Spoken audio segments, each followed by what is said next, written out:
বড় মা কী করে মারা গেল সেটা তোমাদের সঙ্গে আমি একটু শেয়ার করি।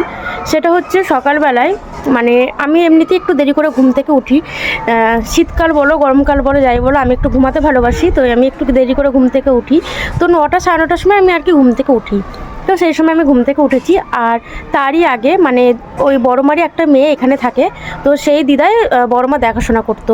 তো সে আর কি এসেছিলো বড়মাকে সকালবেলায় চা খাওয়াতে। তো সকালবেলায় চাটা খাইয়ে গেছে ওই 9:30টার মধ্যে।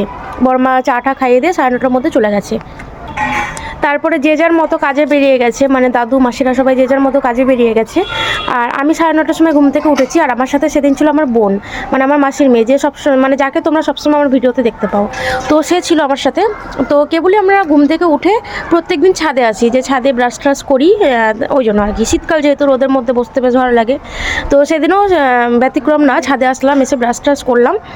তারপরে ছাদ থেকে যখন আমি সিঁড়িতে মানে নিচে নামছি, তখনই মানে ওই দিদা এসেছিলো আবার, যমুনা দিদা, মানে যেই দিদা দেখাশোনা করতো সেই দিদা এসে আর কি মানে দৌড়ে বেড়াচ্ছে, মানে দৌড়াচ্ছে, মানে হয়তো কিছু বুঝতে পেরেছে। তো সেটা দেখে তখন আমি সিঁড়িতে, সেই মুহূর্তে আমি ছুটে গিয়ে ওই ব্রাশটা ফেলে দিয়ে প্রথমে আগে বড়মার ঘরে গেলাম। গিয়ে বড়মাকে গিয়ে দেখলাম যে কি অবস্থায় আছে, আদৌ কি কিছু হয়েছে কি না। তো তারপরে কি বলবো, বুকে মাথা রেখে হাতের পালস টালস চেক করে তারপরে হাত পা ঠান্ডা হয়ে গেছে, নাকের সামনে হাত দিয়ে দেখলাম কোনো রকম নিঃশ্বাস প্রশ্বাসের কোনো মানে কিছুই বুঝতে পারলাম না। তারপরে মনে হলো যেন যে উনি আর নেই আমাদের মধ্যে। তো সত্যি বলতে একটু খারাপ লাগছে, যেহেতু বেশ কয়েকদিন ধরেই দাদুর বাড়িতে আছি। তো ওই পাশের ঘরটাতে গেলেই ওখানটা করে বড়মা সারাক্ষণ থাকতো, যেহেতু একদম শয্যাশায়ী ছিল, মানে সারাক্ষণই থাকতো, কিন্তু কথা বলতো, ঠাকুরের নাম গান সব করতে পারতো, খুবই মানে খাওয়া দাওয়া সব কিছুই ঠিকঠাক ছিল। কিন্তু যেহেতু পড়ে গিয়েছিল, তো পড়ে যাওয়ার পর থেকে না তারপরে আর উঠতে পারতো না, বিছানা একদম শয্যাশায়ী হয়ে গিয়েছিল। তো যাই হোক, খুবই কষ্ট করছিল মানে এই শীতকালে। তো শীতকালে কষ্ট পেতে পেতে বড়মা আর কি মারা গেছেন সেই দিন। তো তারপরে সবাই বুঝতে পারি যে না আর নেই। তারপরে সবাইকে খোঁজখবর দেওয়া হয়।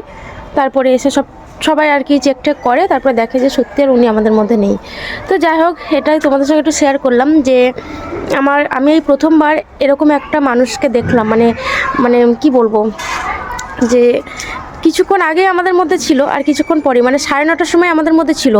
আর আমরা হয়তো 10টা মানে 9:30 থেকে 10টা আধা ঘন্টার মধ্যে মারা গেছেন। তো ওই আধা ঘন্টা মানে আমরা ছিলাম একই বাড়িতে, প্লাস বড়মাও ছিল, তখনও ওনার প্রাণটা ছিল। ওই আধা ঘন্টার মধ্যেই কীভাবে জানি প্রাণটা বেরিয়ে গেছে। তো এই কথাটা তোমাদের সঙ্গে ভাবলাম একটু শেয়ার করি, কারণ আমার জীবনে প্রথমবার আমি এটা ফেস করলাম। এর আগে আমার সাথে কোনোদিন এরকম হয়নি। এমনকি আমি মৃত ব্যক্তি দেখতে ছোটোবেলায় খুব ভয় পেতাম, আমি খুবই ভীতু, খুব ভয় পেতাম। কিন্তু এখন চোখের সামনে যখন এগুলো দেখি না, তখন আর ভয় লাগে না। আগে দেখি যে না, মানুষটা আদৌ আছে কি না আগে দেখি, বা ডাক্তারখানায় নিয়ে গেলে বা হসপিটালে নিয়ে গেলে যদি সুস্থ হয়ে যায়। কিন্তু দেখলাম যে না, আর নেই উনি আমাদের মধ্যে।